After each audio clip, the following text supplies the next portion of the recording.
अरे सिंपल रहा लागत तू तो नीक बारू।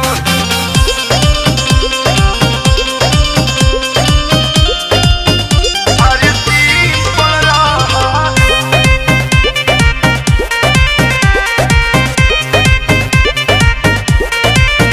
जाके शॉपिंग ना करइबो पिटाइबो राजा जी।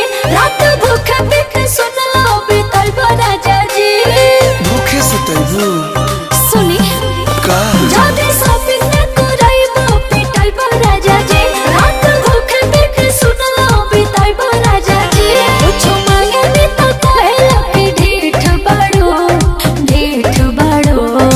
ओहो अरे मोर चाहिए नियन बोलेलू मोरी चाहिए नियन तीत बारू। अच्छा। अरे सिंपल रहा धनिया यो सही लागत तू तो नीक बारू।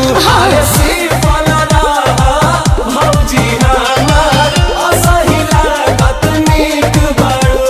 सही में हो सही में हो लागत तू तो नीक बारू।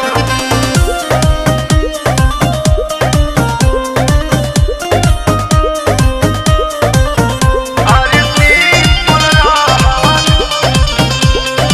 लागत तू तो नीक बारू। और घरवा में छेड़ के हो देखो महाभारत। अरे पैसा बचा के कब नहीं बोई मारत। हरी सब तोहरे ना हो चुप झूठा झूठे मेकअप फेस में लसरबू हो तो? इतना सुनर रूप तू बिगड़बू हो। झूठे बोले लो लगो तो फिट बड़ो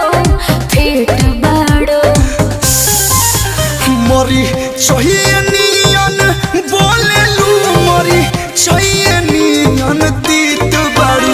अरे सिंपल रहा धनिया यो सही लागत तू तो आए है। अरे अरे सिंपल रहा भौजी हमार असही लागत नीक बारू।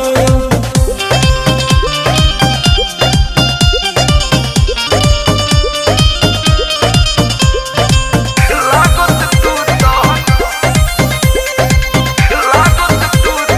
नीक बारू। बिकी रोशन राउर कुछ न जाने। नैहर के साड़ी पहिरत हो बाने। सूट सलवार भुला गइलू अपलाजो बोला पति के काहे अपमान करेलू। हो, खबे रोज करे। रोज घरवा में घमसान करेलू। एही से कोहेला के दर्द तकलीफ बड़ो